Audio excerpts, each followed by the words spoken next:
uh, yo, the sparkling water is a true addiction.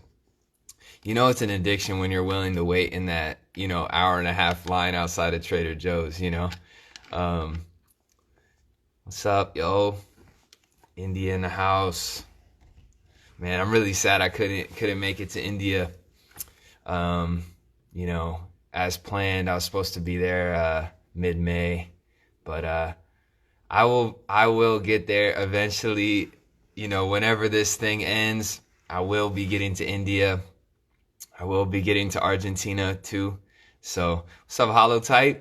Yo, we about to go in on this convo right now. And man, I gotta get Holotype on here too, for real. Um, yeah, so it's gonna be dope, man. I this time is really a hard time for a lot of people. Um, I think it's a hard time for everybody, but for people with health issues, it's particularly hard, and people that actually end up succumbing to the sicknesses. It's really sad. It's affecting a big part of our population, and we're kind of dodging a bullet. Um, but yeah, this is gonna be the conversation with Devious. I hope you guys caught the one yesterday. If you guys haven't caught the conversation I had yesterday with both stacks,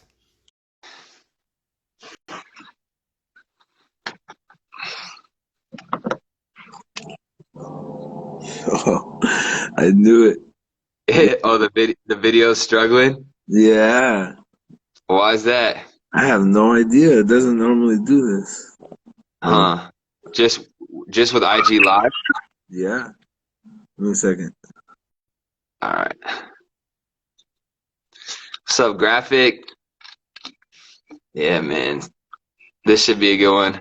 Icy in the building. Yeah, Devious about to hop back on here. Unfortunately, his IG Live is struggling.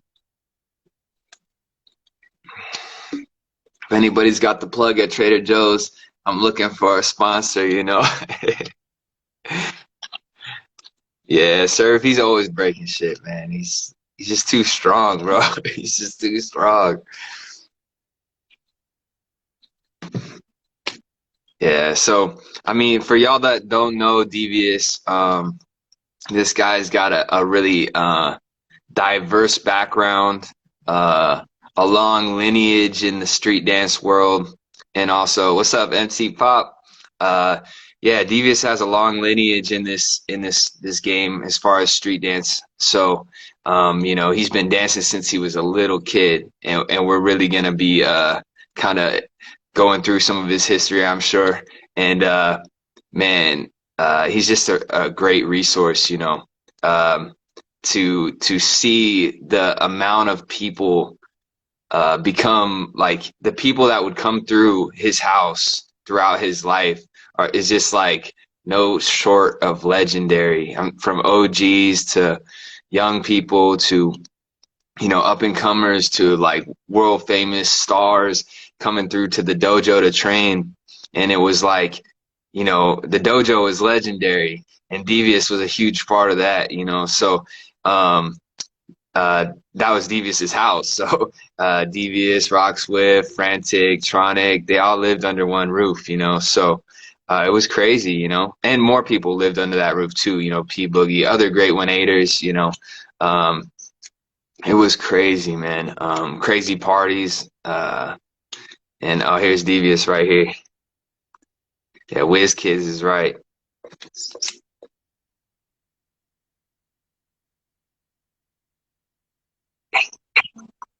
Yeah, Wiz Kids is right. Don't tell me, bro. Yo, Don't tell me that. You're gonna remain a mystery on here. yeah, I don't know what the hell, man. It, Is it your Wi-Fi connection? no, I switched it already.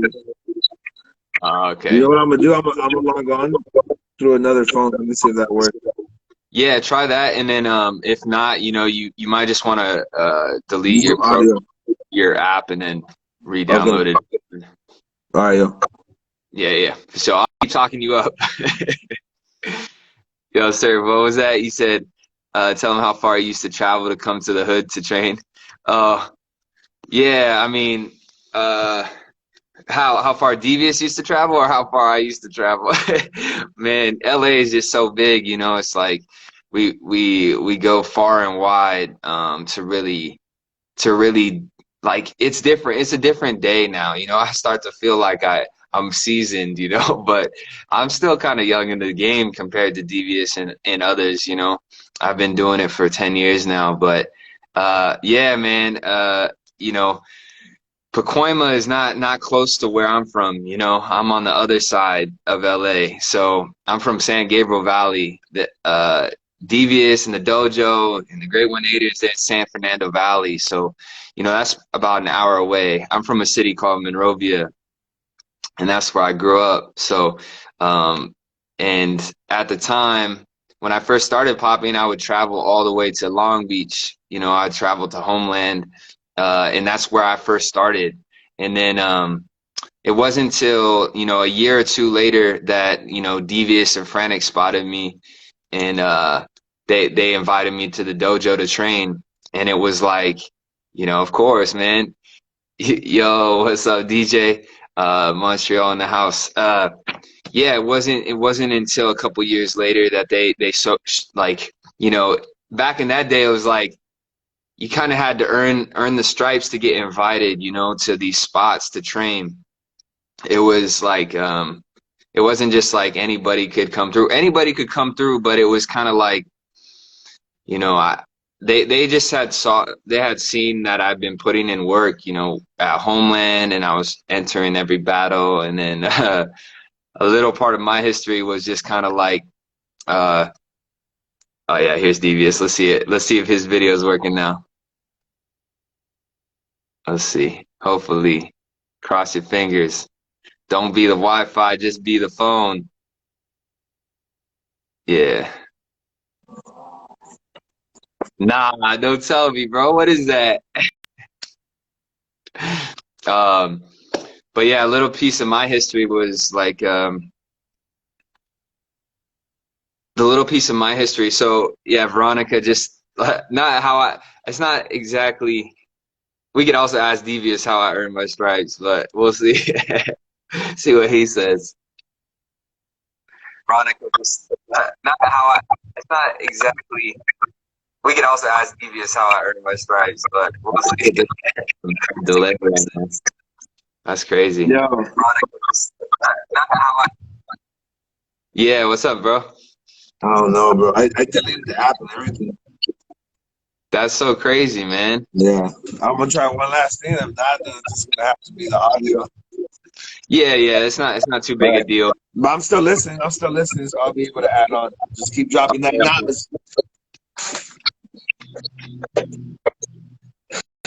All right.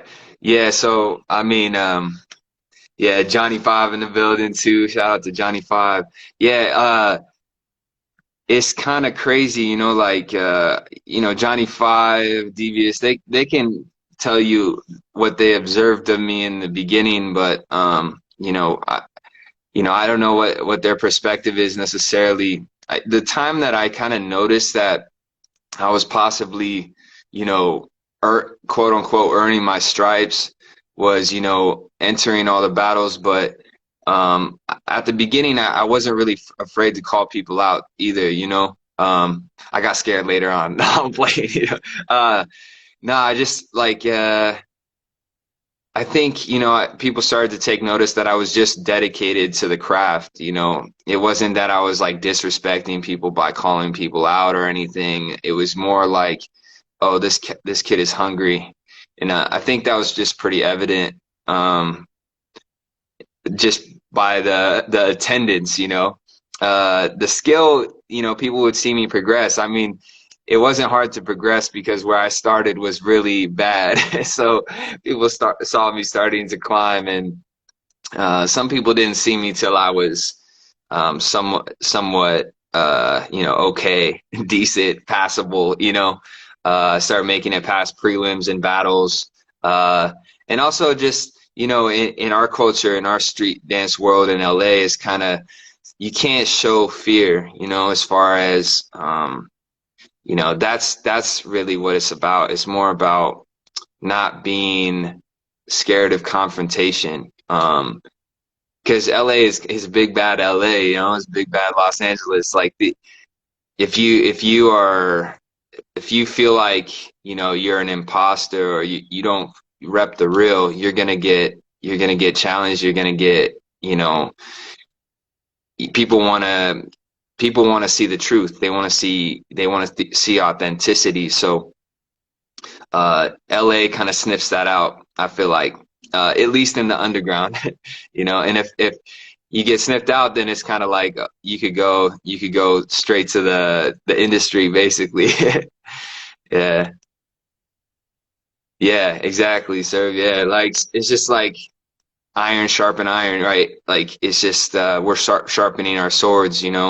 Um, and in LA, I mean, it's kind of like it's part of the culture, as far as, you come from different neighborhoods, you come from different upbringings, and you kind of just want to represent. And from my generation entering in, there's people, Funny Bones crew, you had, Machine Gun Funk, you had all these people, uh, G Style at the time, all these people that would check you, and the OGs kept people like in line too, as far as, like, nah, that's not it. You got to go. And it has its pros and cons, in the sense of like, are you still allowed to explore your creativity, um, to the full extent, because basically the culture that already existed made sure that you were still staying true to the essence of the dance.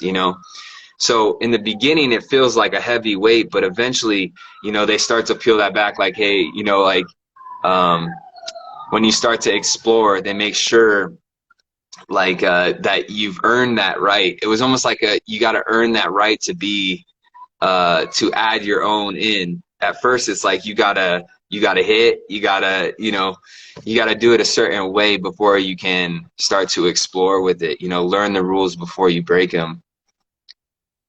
Yeah. Yeah, Veronica. Now it's a different. It is a different situation now. Unfortunately, people of that generation, there wasn't a path that was, super paved for them. Hold on. Devious is trying to get in. Let's see. We can only hope. He might be a man of mystery today.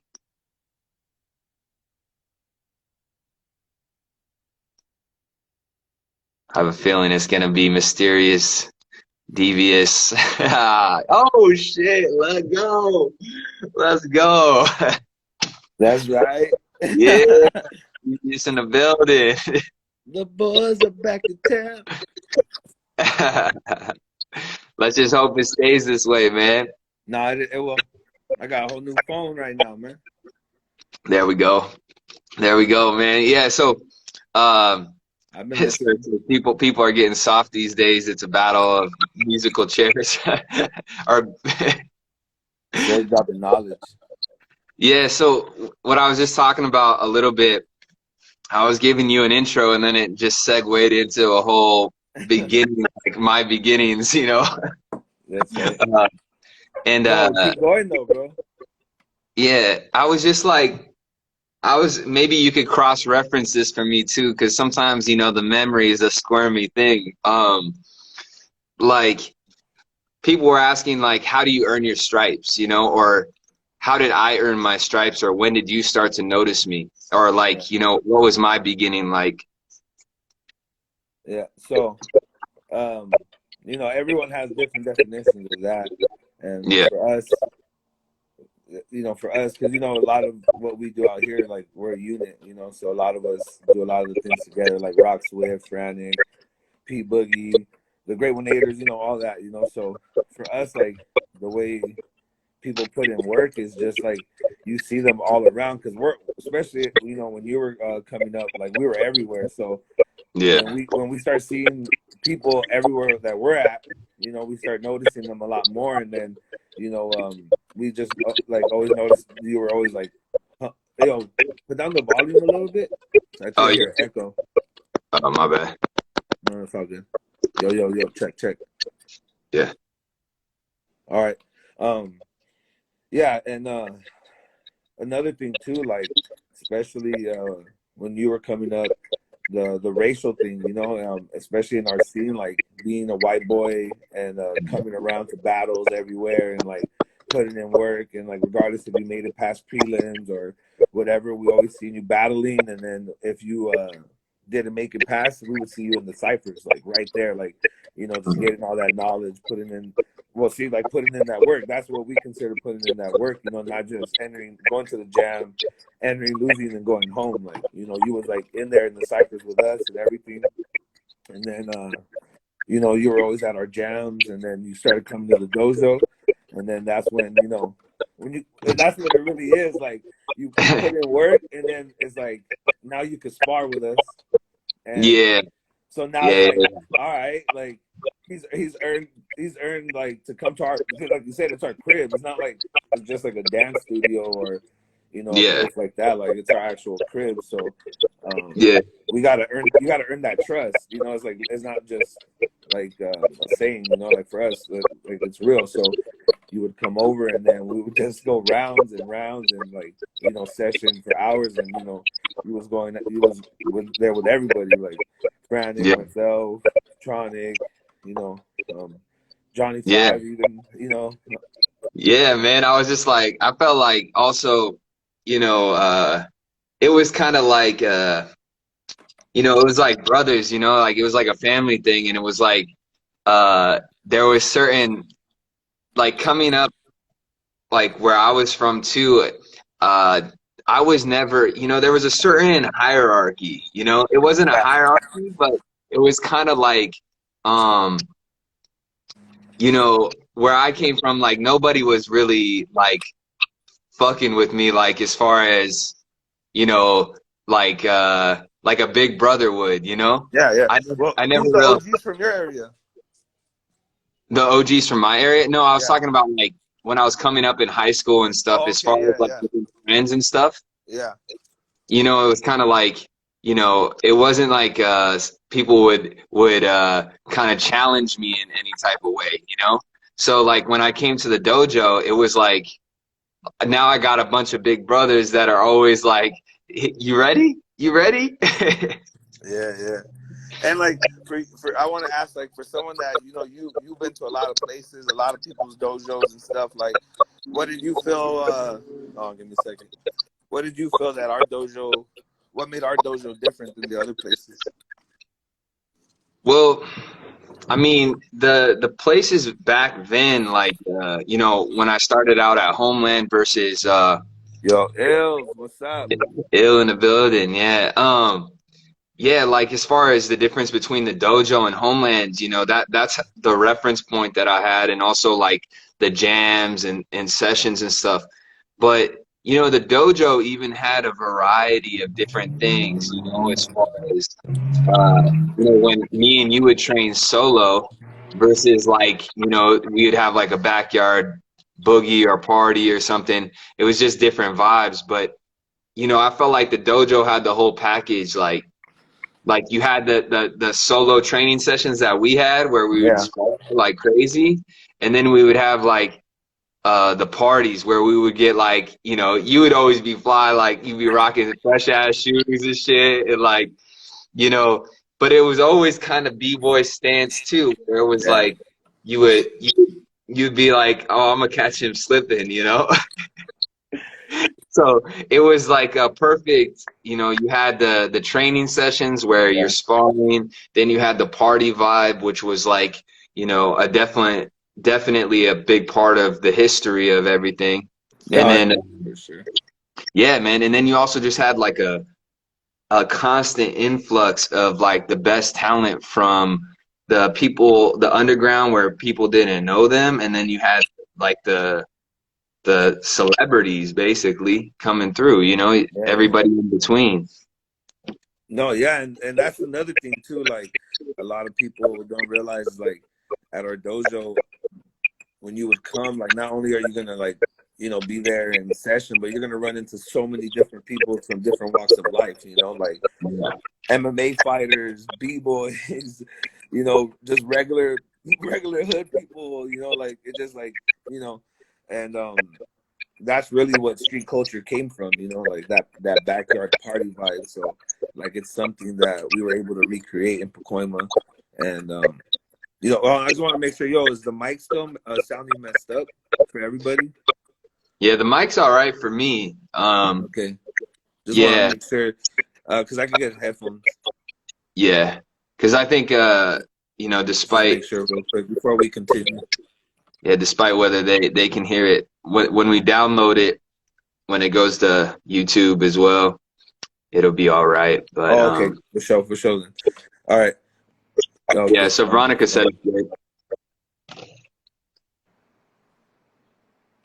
I'm on. Uh-oh. Sound is mad, yo. Johnny 5. Surprised he knows how to get on IG Live, man. Damn. You gonna take that J5? What's up? Knock on their door. Someone needs headphones for the iPhone. Oh, it For the says it's iPhone. only when you talk. Yeah. Yeah, no, I could kind of hear it too. Oh, okay. And I'm on the iPhone now, so they can't blame my Android. I'm on, like Yeah. Yep. Yeah, P Boogie in the building. P Boogie. And Yeah, man. yeah, man. But no, yeah, for sure. Like, Rock Swift's about to hook me up with some headphones. Yo, Oh, make sure okay. you guys go listen to Rock Swift's new mix on SoundCloud. That Fuego Volume 2. Fuego Volume 2, man. We're gonna get into it today. Yep. We Yep. just Yeah. warming up. It's a lot of history. So much history, man. There's so many stories that like, when you're living it, you don't really think about all the stuff you're doing. Yeah, And then when man. you reflect, you're like, damn, that was the Crazy. time. Oh, bro, you know how many times we really underestimated what was going on, like, or like not really, like, wow, it's not a big deal. This is what everybody does. Yeah. Yeah. I think that's the one thing, even when I would go to the dojo all the time, I was like, um, there was a reason why I would travel hella far for that, like uh dude, the crazy thing is, bro, like the dojo and you guys were so special to me that I chose the college that was close to y'all house. That's so sick, bro. I never knew That's that. how big it was. Damn, man, that means a lot, man.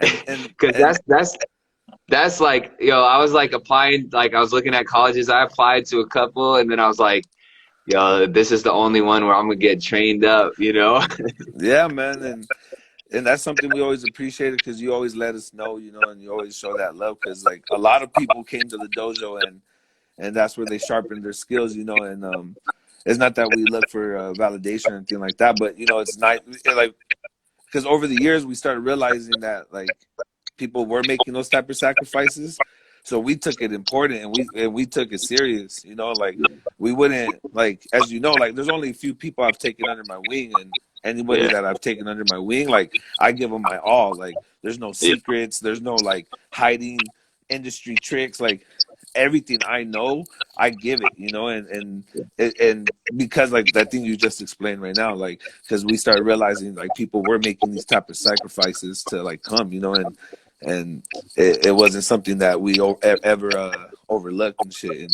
But I never knew yeah. that. That's dope, bro. That's dope. Yeah.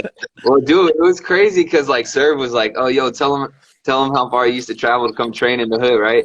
Well, at the beginning, I was driving, like after school because I was going to community college out here. I'd drive out there. Yeah. It's like 45 minutes. But when I was going to the university, I would the crazy part was I was fasting. So I didn't all day. I would go to the gym and Uh-huh. then I would ride my bike from CSUN to your house Damn. late in the afternoon. That's a Haven't mission. eaten yet. Then I ride my bike back and it would be like maybe 7 p.m. and Yeah. I would smash a whole pot of rice and a dozen eggs. For those that don't know, Diesel loves eggs, man. This, Oh man, man, anybody listening to this probably already know those that. that's dope. That's dope. No, but yeah, man, like yeah, man, that's crazy too. And another thing, man, is like about the earn your stripes thing too. Like for me personally, um, back to me, like I don't take many people under my wing. Like I I I train like a athlete when it comes to like a lot of uh the things I do as a career wise and like so a lot of people who do train with me know that we wake up early. We train we train sometimes 8 and 9 and the dancers a lot of dancers train at night and that's dope too, but for myself like I just it's just that's how it was. So like when I could see a dancer could hang with what I'm doing and like not really like it might be hard or whatever, but when I can see it, that they're doing it effortlessly and they're like it's something that's a part of them as well, and it's not something that they really need to try to do. That I can see it's something that they would probably do without me. That's when Mm. like for me, I really I you earn my respect, and that's when like people like you, Efro, I have very few people that have taken under my wing and. When I see that, it inspires me, it motivates me too. It's like it's not a one-way street. A lot of the people I keep around me inspire me just as much as I inspire them, and that's just like how it is too. With myself personally. Yeah, man. Yeah, I mean it's true. Like, what do you feel like as far as I consider you like a coach, like Yeah, yeah. you are a coach. Like there's not many coaches in the dance world that I know of. Hmm. It's kind of yeah, it's a weird system because like there's people that just teach workshops, Hmm. travel around, and kind of just sprinkle a bit of knowledge and then move on. Which Yeah. that's a business model and all that. But then there's a coach who kind of like seeks or like sticks with you and kind of watches and molds you, Hmm. and that I feel like is kind of lost in our scene right now. Yeah. Um, yeah, because one thing for sure is that like a lot of people are in that battle of like keeping it real and moving towards what the future of our dance or what our culture is. And someone like me who's like a hip hop baby, I was born into it. There's generations of this in my family.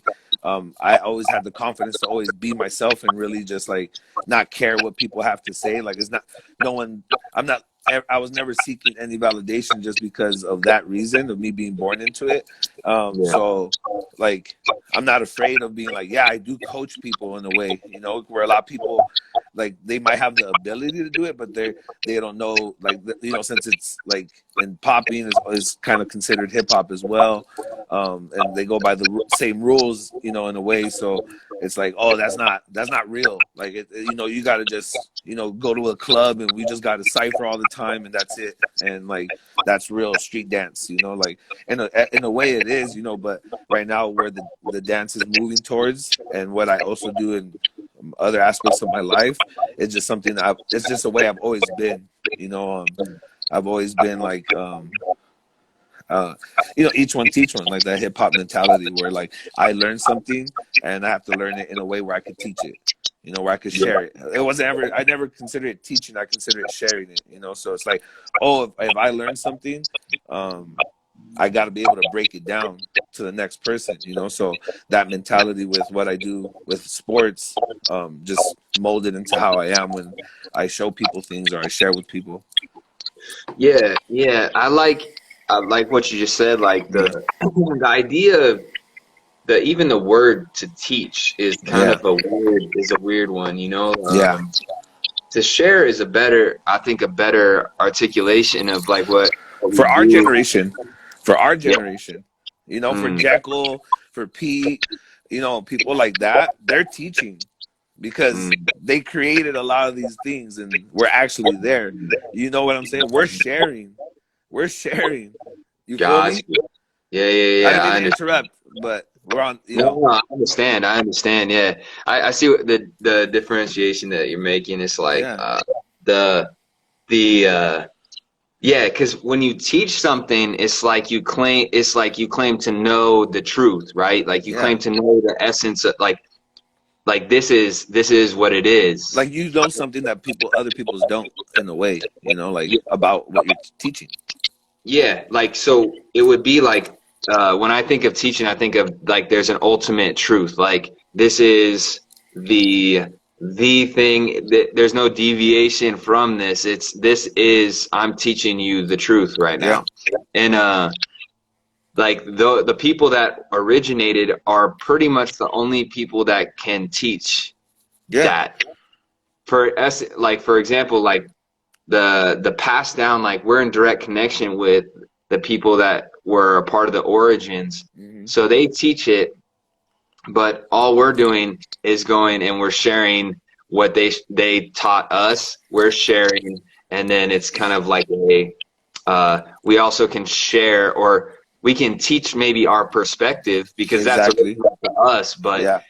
that's how I think about it, you know. No, and for sure that's perfect the way you said it. Like we teach our perspective, but we're sharing the dance. Like we're sharing what we learned from, you know, someone who taught it to us, you know, and not everyone who teaches or shares um, really is doing it a service because not everyone is a listener, and not everyone, you know, they might be there and they might be able to replicate certain moves, but they're not, you know, sharing the essence, you know, and that's something that myself, Frantic, you know, always, Rock Swift, we're always about. Like we're not trying to teach you or share with you dance moves. We're trying to share with you the essence, Yeah. you know, the real about, you know, and that's something we always bestowed upon you as well. Like, you know, and that's something you've always were hungry for too. Like, not just learning how to pop like Frantic or Yeah. battle like me. You know, you just Yeah. really were there to, you know, soak in the essence of this culture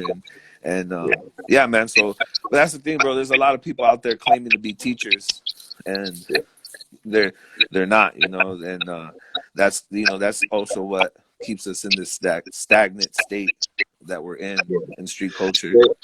What do you think, man? Because, like, I mean, I talked with this a bit about with Stacks Stiggity, yesterday. stiggity stacks. That's my Stiggity boy. Stacks in the building. Worldwide Incorporated. Awesome. Yup. He's an entrepreneur, street dancer. Yeah. It's hard to label him. He's dope. I met him Yeah. a long time ago. Yeah. He's a dope human, man. Yeah. Like, there's a certain like I don't know. I don't know if it's the kind of friction between traditionalism, Mm-hmm. like the way things are supposed to be done, and the like say the people that are like, hey, do what you want, you don't have to label it, uh, freedom of thought type people, um, and do you feel like that's creating like uh, I don't know, a fork in the road for the actual style of popping, or hip hop in general? Hmm. Um, it's hard to say because, like, you know, back to me saying like things, you know, us advancing or evolving into something new. Um, but there is a certain way you gotta. There's certain traditions that you do need to keep, and certain, like, change is good, but then if you keep changing everything about a culture, is it the same thing, or Yeah, is it something new?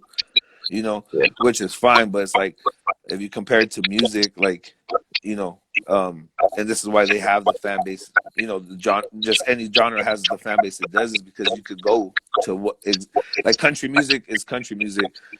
You know, rap is rap. You know, Mm. electro's electro. All these things, like you can't just like have a country song and be like this is electro Yeah. because you know I want it to be electro and that's what I feel it is. You know, and so you know just to bring it back to what this is just more so like you know I don't know, it's hard to say because art is also art and Yeah. Well, this like when you're talking about it, I was thinking like this this idea of culture is never stagnant, you know? So mm, any word that you use to define a culture is gonna fall short. And it could hold true for a little bit, but it's yeah, gonna fall short eventually. especially if you're trying to grow it, Yeah. you know, Yeah, yeah. and you're making And it a business and there's so many you know, culture like because you have microcultures and then you have like society which has mm-hmm, another a bunch of other types of cultures, but they're all affecting each other, you yeah, know. And so the idea of culture is a fluid concept, you know. So do we leave the words alone, like say popping is like, well actually I don't know who did this, but you know, popping became an umbrella term. yeah, Right? Like Pete talked about that, and it was mm-hmm, like, well, no, popping is popping. Period. It's just the contraction. It's a style of, yeah, you know, that's a dance that's just actual popping. There's no like form to it, you know. yeah, And then but then you had a battle structure that was like, okay, well, in order to make this a business model, probably, right, it comes down to organizers and making money.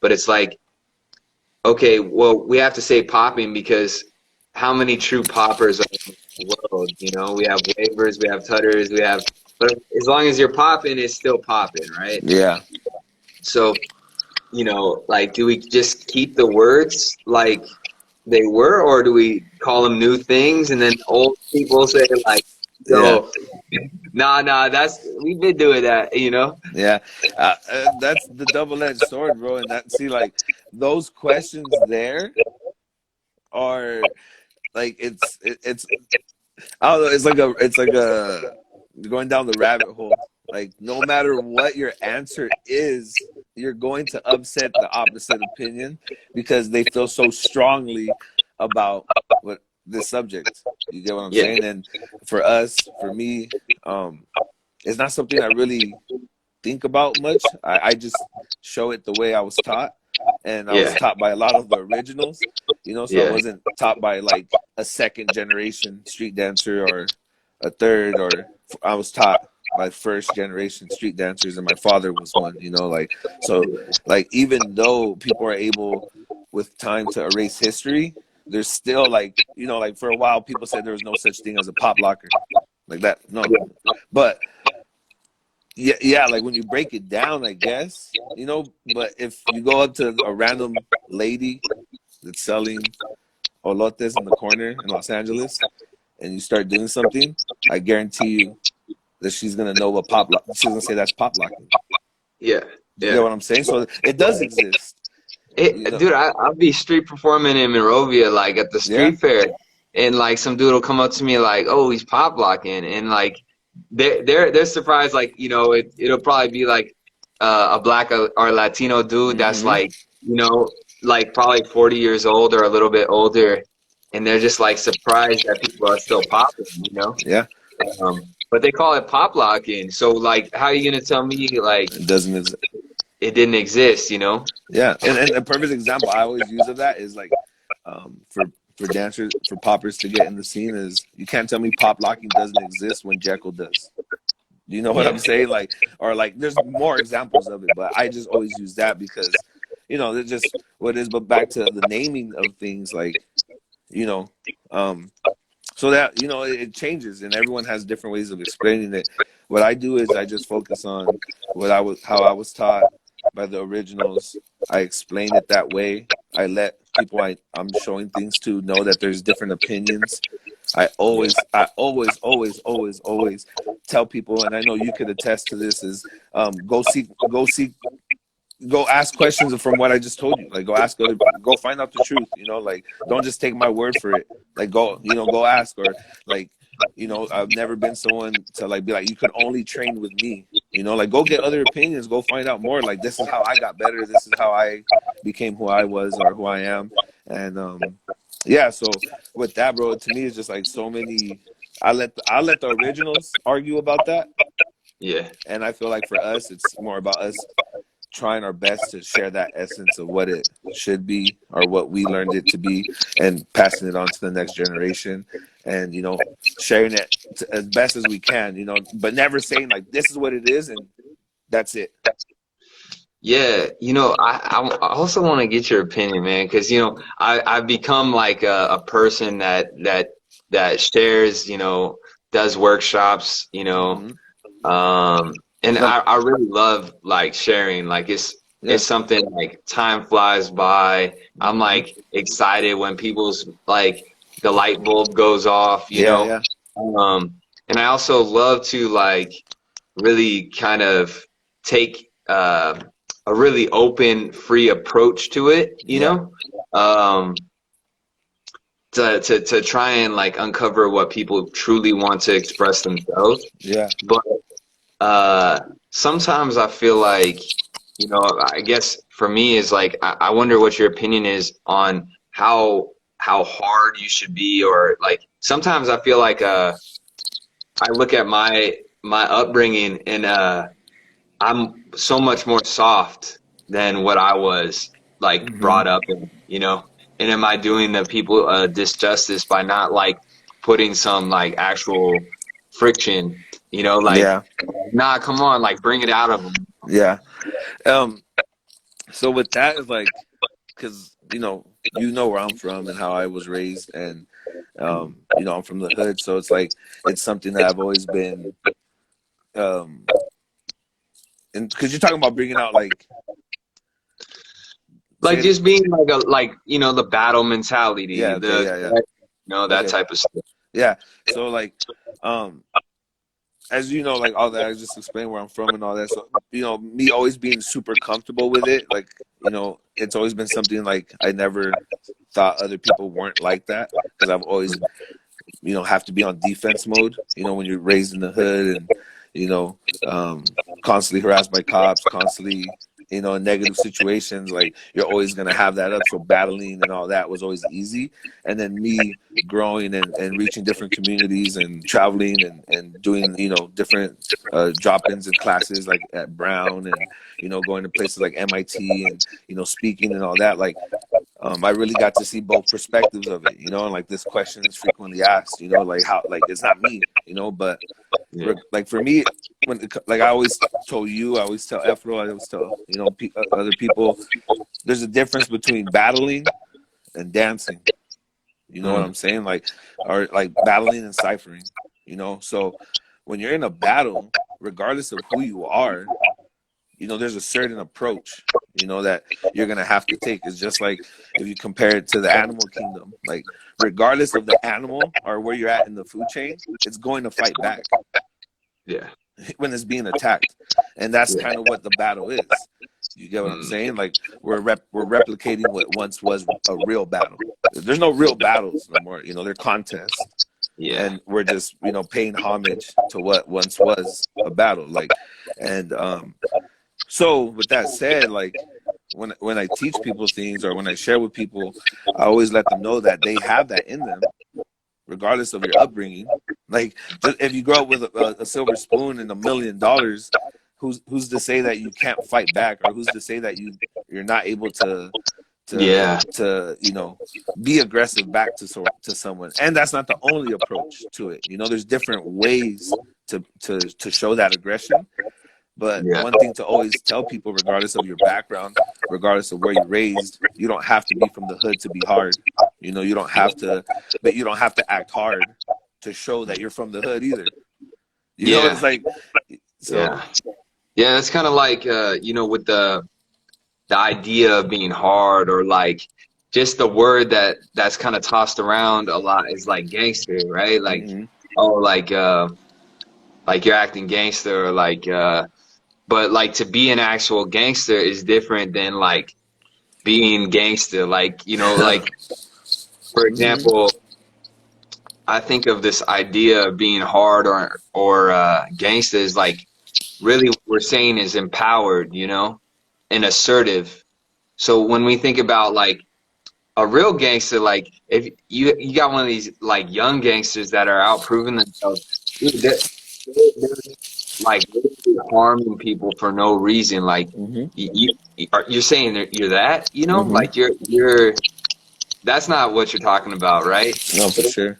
Talk about when I would see people like when I would go to house parties and my homies like, and I Hmm. would see this dude that would walk in and like in my neighborhood is I think the blacks that are like so you had Crips and you had the gangs are like Do-Rock Crips in Monrovia neighborhood Vatos, right? Yeah. You Doherty East Side. So Hmm. like all these gangs, but like when I would watch my friend like specifically, I mean he's not with us anymore, you know, but like Brandon Lee would walk into a party and the party would be like you could feel him walk in, you Hmm. know, and he'd be rocking like a big ass blue pro club, like and he was a football player for Doherty too, you know, so he would walk in and it wasn't like he was flexing on people Yeah, yeah.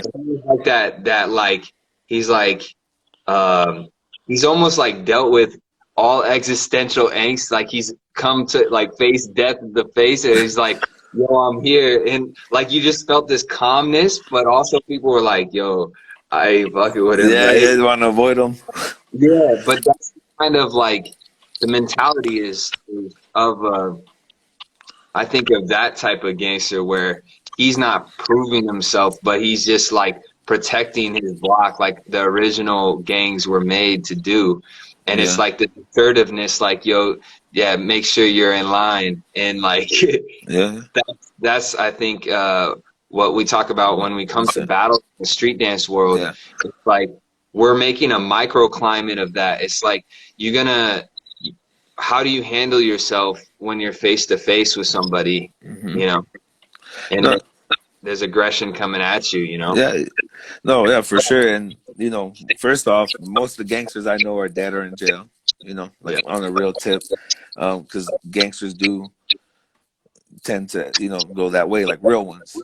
And like what you said, the technical term of it, right? The negative aspect, but that's what the society calls it. And like in neighborhoods where where you would like say myself in Pacoima, people will classify everyone they see as a gangster, just because of how they look and how whatever it is. But just because sometimes people don't know how to define it, that confidence, like everything that you explained, that just kind of that swag of like not really caring who's around you, not being, um, uh, not having low self esteem. You could just feel that vibe off of it, and that's what people admire. That's what people that grow up in neighborhoods like myself consider gangster. And Yeah. then so like when we portray that, or when we're like, like say myself, I always use that like be a G, or like I'm a G or whatever. Like it just lingo, or like just talk that I was raised with. And it's not like being like, for me, when I say it, it's not like, oh, being a killer or being anything like that. It's like, being confident, not caring what people think.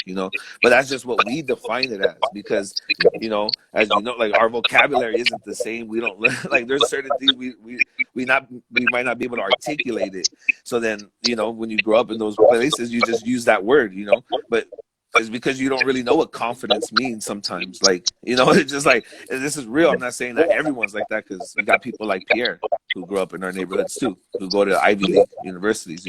But then there is also that other aspect where it's just like sometimes, that's what those words that we use, and then it goes on to become pop culture, and it's just something that is like is now used, and then it's just misused, and then people just get kind of confused on the word. But no, that's a dope explanation too.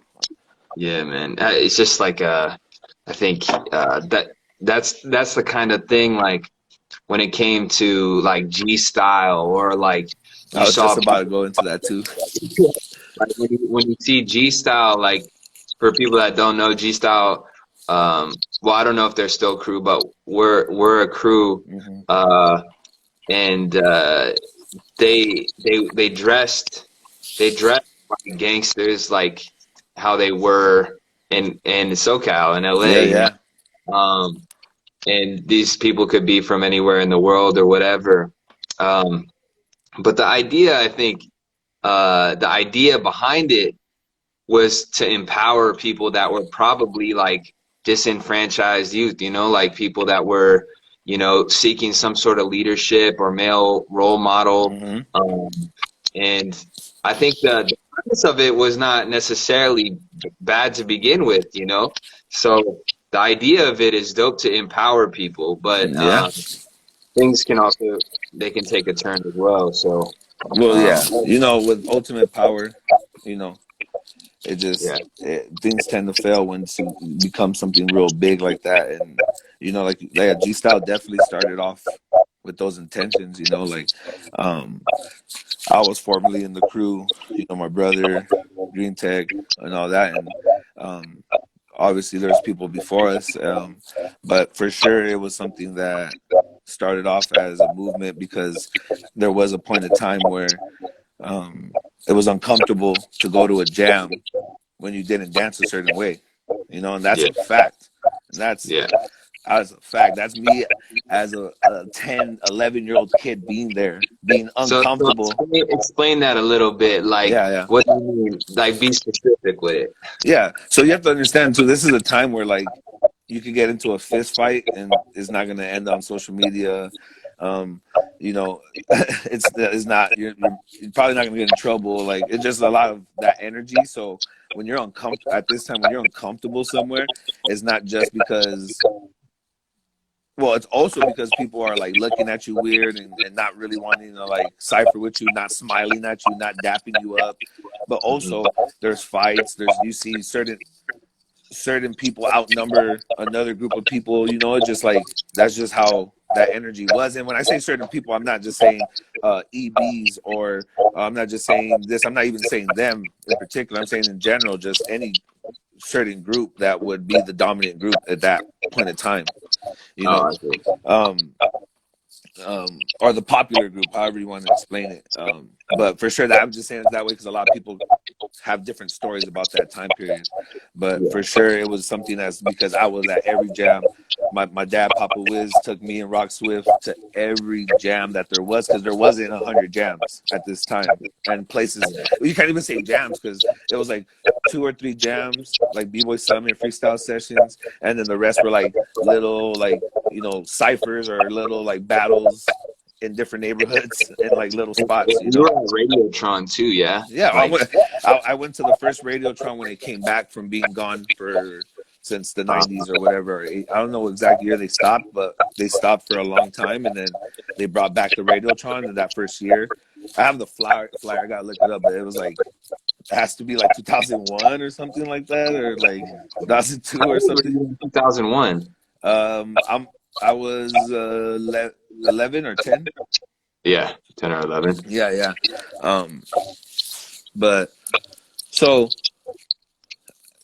you know, Frantic, who is someone that like he's like an older brother to myself and Rock Swift. It's someone that like we lived with since we were 12 or 13 years old. You know, so he pretty much like he helped raise us, and you know we're like we. So what the point of that is like he started coming up. You know, like he started coming up, and he went from like I'm telling you, like every jam he entered, every battle he went to, like especially in the beginning around this era, he wouldn't even make it past prelims.